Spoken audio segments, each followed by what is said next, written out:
Auzubillahiminash-shaytanir-rajim. Bismillahir-rahmanir-rahim. Welcome to the online classes, and today we are going to start the lecture number 6 of our chapter. जी जनाब, chapter number 1 और lecture number 6 हमें देखना है। तो क्या आपकी तैयारियां हैं? लास्ट टाइम आपको डाटा स्ट्रक्चर मैंने समझाया था। Hopefully that data structure is going to be very clear with you. और स्टैक्स के बारे में आपको अच्छा खासा समझ में आ गया होगा। Stacks are the part of a linear data structure, और if you remember the hierarchy, तो प्रीमेटिव और नॉन प्रीमेटिव होते हैं। प्रीमेटिव के अंदर लिस्ट वगैरह थी, और इसके अंदर यानी कि ये जो हमारे पास है नॉन प्रीमेटिव, इसके अंदर हमारे पास क्या क्या चीज़ें मौजूद हैं वो आपने देख ली अभी। इसमें हमने सबसे पहले स्टैक्स को पढ़ा था, ठीक है। दो क्लासिफिकेशन थी, लीनियर और नॉन लीनियर की, और उसमें हमने सबसे पहले स्टैक को पढ़ा था। So let's begin our today's lecture और स्टार्ट करते हैं क्यू से। होमवर्क उम्मीद है लास्ट टाइम वाला आपको समझ में आ गया होगा, और उस सारे होमवर्क को आपने कंप्लीट भी कर लिया होगा इंशाल्लाह ताला। सो चलते हैं अपनी बुक की तरफ। क्यू का मतलब क्या होता है? लाइन लगाना। क्यू का मतलब मोस्टली क्या होता है? लाइन लगाना होता है। और लाइन लगाने का क्या मुराद होती है हमारे पास?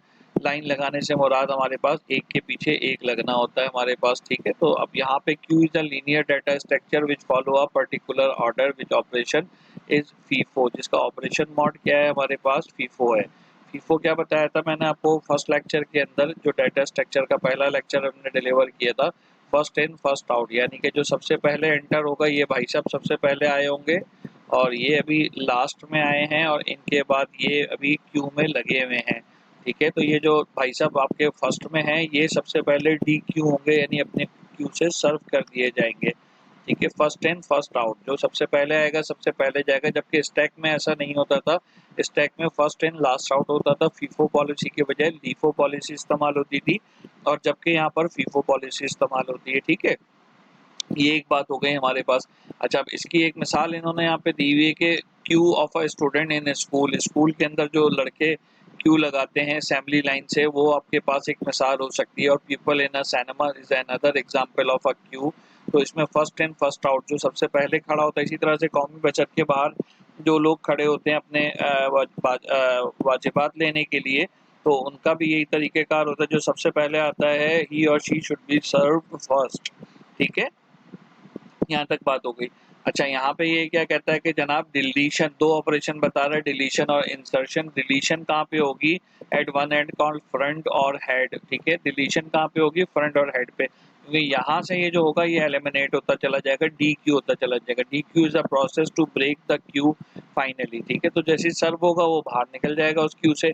और ये जो नया वाला ये एंटर हो रहा है, एन क्यू हो रहा है, तो एन क्यू जो है वो क्यू के अंदर आ रहा है। तो इंसर्शन कहाँ से हो रही है? इस पॉइंट से इंसर्शन हो रही है, और इस पॉइंट से क्या हो रही है? डिलीशन ऑफ अ डाटा हो रहा है। डाटा जब यहाँ से डिलीट हो जाएगा, सर्व हो जाएगा, तो आगे चला जाएगा। इस फ्रंट एंड को हम फ्रंट या हेड कहते हैं, और बैक एंड को रेयर या टेल कहते हैं। क्या कहते हैं? रेयर या टेल कहते हैं। ये आपके सामने रेयर या टेल नजर आ रही है आपको, ठीक है। तो क्यू आपको समझ में आ गई, उम्मीद है इजी था बिल्कुल क्यू का काम, कोई ऐसा मुश्किल नहीं था, तो वो आपको समझ में आ गया होगा। मैंने कुछ डायग्राम्स आपके लिए जो है वो निकाल के रखी थी क्यू की और इनकी, उसको भी हम आखिर में देखेंगे, ठीक है। न्यू एलिमेंट जो इंसर्ट होता है वो कहाँ, वो रिमूव नहीं हो सकता बीच में। जैसे स्टैक में था, बीच में नहीं रिमूव हो सकता था, इसमें भी नहीं रिमूव हो सकता। This is a similarity between the stack and the Q. और element insertion before a queue are removed. The process to add an element in the queue is called in queue. वो process जिसमें element add होता है in queue है, और जिससे remove होता है वो d queue होता है, सही है ना।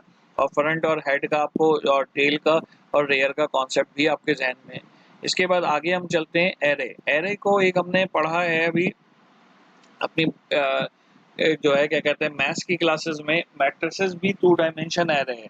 मैट्रिसेस क्या है हमारे पास? 2 डायमेंशन एरे है। अगर मैं मैट्रिसेस को थोड़ा सा बताऊं तो फिर हम यहाँ पे उसको समझ सकेंगे। यहाँ पे अगर आप देखें तो मैट्रिसेस आपका इस तरह से बना हुआ होता था, मैट्रिसेस है ना।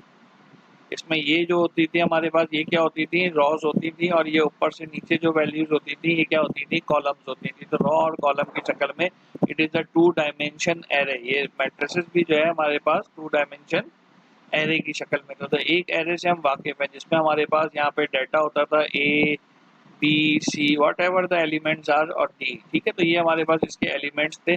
अगर हम इसको रॉ वाइज पढ़ें तो ए और बी फर्स्ट रॉ में थे और सी और डी सेकंड रॉ में थे। सिमिलरली कॉलम वाइज पढ़ें तो ए और सी फर्स्ट कॉलम में, बी और डी सेकंड कॉलम के अंदर मौजूद थे। तो अगर हम इन्हीं सारी चीज़ों का ध्यान रखते हुए वापस अपने एरे की डेफिनेशन के ऊपर जाएं तो एरे क्या है, हमारे पास लीनियर डाटा स्ट्रक्चर है कंप्यूटर के अंदर which hold the list of finite data. Infinite data नहीं होगा और फाइनाइट डेटा होगा। दो बातें बेटा यहाँ पे नोट रखने की हैं। पहली बात यहाँ पे क्या नोट करनी है आपने कि ये जो लिस्ट है ये क्या होगी, फाइनाइट डाटा की होगी पहली बात। और दूसरी ये जो डाटा है इसका डाटा टाइप जो है ना वो सेम होगा। इंटीजर है तो इंटीजर, याद है पिछले लेक्चर में मैंने कहा था कि इंटीजर की कलेक्शन जो है वो एरे बना सकती है।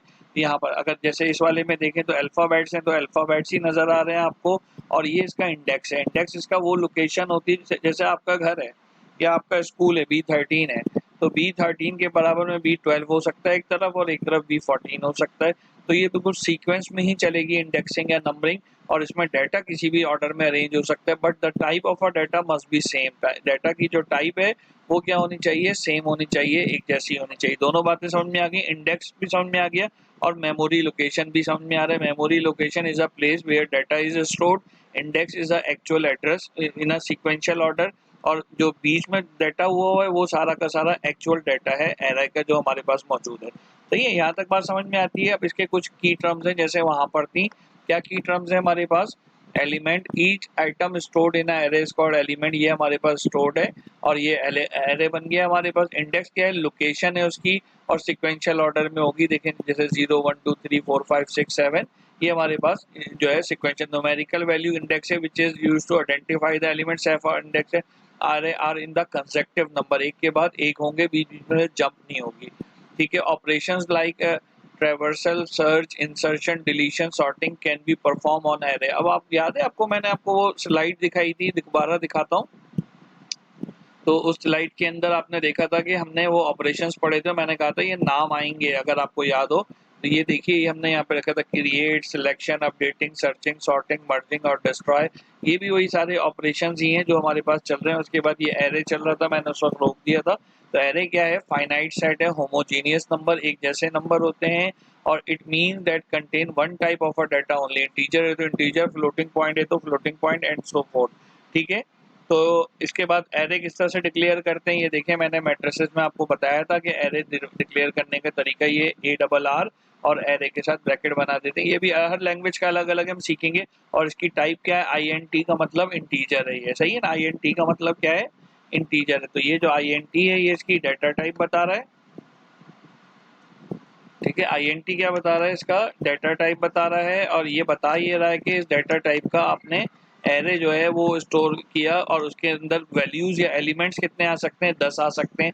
तो 10 इंटीजर आप इसमें स्टोर कर सकते हैं एड्रेस लोकेशन के ऊपर। सही हो गई बात ये। अच्छा, अब यहाँ पर हमें इनको तो अभी मजीद नहीं देखना क्योंकि ये हमारी थोड़ी सी एडवांस स्लाइड्स हैं, लेकिन ये है कि इसके बाद हमें आगे भी चलना है और किस तरीके से फॉलो करना है वी विल सी दैट। तो वापस एरे की तरफ आते हैं। तो ये ऑपरेशन जो traversal, search, insertion, deletion, sorting वगैरह जो है ये एरे के अंदर परफॉर्म हो सकते हैं। कौन सा ऑपरेशन है कौन सा नहीं है ये आपने गूगल करने, नीचे लिखा हुआ भी टीचर भी बताएगा तो क्लासरूम में इंशाल्लाह इसको डिस्कस भी करेंगे। सर्च का मतलब ये कि किसी एक इंडेक्स के ऊपर हम सर्च कर सकते हैं इसी तरीके से और वैल्यूज को हम गो थ्रू कर सकते हैं। मैं समझा पा रहा हूँ अपनी बात, उम्मीद है कि मेरी बात आपको क्लियर हो रही होगी। एरे इस तरह से हमारा यहाँ पे फिनिश होता है। तो यहाँ तक रखते हैं हम अपने इस लेक्चर को जिसमें हमने एरे और क्या चीज पढ़ी, हमने एरे और क्यू। ठीक है, इन दोनों को हमने अच्छे से देख लिया। इसके बाद एरे और क्यू के बाद इंशाल्लाह जो हमारा अगला लेक्चर होगा वो अगला लेक्चर हमारा किसके ऊपर होगा, जल्दी जब आप ही लोग बता दें किसके ऊपर होना चाहिए अगला लेक्चर हमारे पास। जी जनाब, अगला लेक्चर होना चाहिए नॉन लीनियर डाटा स्ट्रक्चर के ऊपर। और ये नॉन लीनियर डाटा स्ट्रक्चर में ट्री और जो है ग्राफ भी हैं। इंशाल्लाह अगले लेक्चर में मैं कुछ और स्लाइड्स और डायग्राम्स आपके साथ शेयर करूंगा तो उसमें आपको मजीद भी चीज़ों का होगा। उसके बाद ये चैप्टर हमारा इस तरह से फिनिश हो जाएगा, फिर एक्सरसाइज करने की कोशिश करेंगे इसके साथ साथ। ठीक है, अपना ख्याल रखिएगा। यहाँ तक लेक्चर मेरा फिनिश होता है, उम्मीद है कि आपको समझ में आएगा। बहुत ज़्यादा ना पढ़ाने की वजह सिंपली ये है कि आप उस कॉन्सेप्ट को समझ सकें, ग्रैब कर सकें, अदरवाइज फिर प्रॉब्लम होगी। अच्छा, अब होमवर्क का टाइम है तो होमवर्क में आपने 2 क्वेश्चन सिर्फ आपको आज के लेक्चर में दिए गए, कौन कौन से दो क्वेश्चन दिए गए? क्वेश्चन नंबर 1 आपके पास यही है कि आपने, मैं लिख देता हूँ ताकि फिर आप लोगों को प्रॉब्लम ना आए, ठीक है। तो होमवर्क फॉर टुडेज लेक्चर क्या है हमारे पास? पहले तो टुडे लेक्चर कौन सा है हमारे पास? लेक्चर नंबर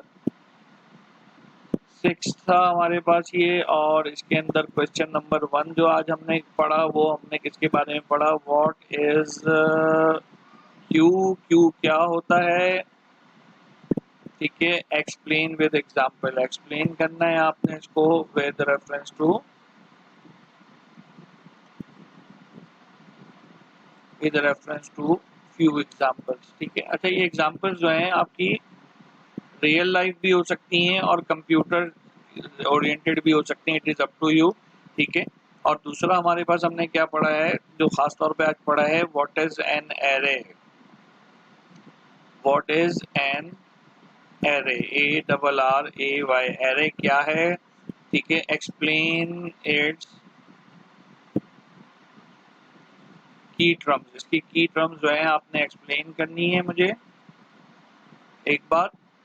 और सिमिलरली इसकी भी की टर्म्स जो है क्या कहते हैं, एक्सप्लेन कीजिएगा की टर्म्स जो है किसकी? क्यू की। तो ये भी आपने करनी है क्योंकि की टर्म्स अगर आप भूल गए तो काम आपका खराब हो जाएगा, ठीक है। और एक क्वेश्चन और ले लेते हैं, question 3, difference between the Q and क्या कर लें, एरे कर लेते हैं। क्यू और एरे के दरमियान डिफरेंस ये आपने सर्च करना है और इसको आपने इधर जोट डाउन करना है। तो इस तरह से ये आपका आज का लेक्चर फिनिश होता है। अपना ख्याल रखिए, इंशाल्लाह अगले किसी लेक्चर में मुलाकात होती है आप लोगों से, और तब तक के लिए अल्लाह हाफिज, take care of your self.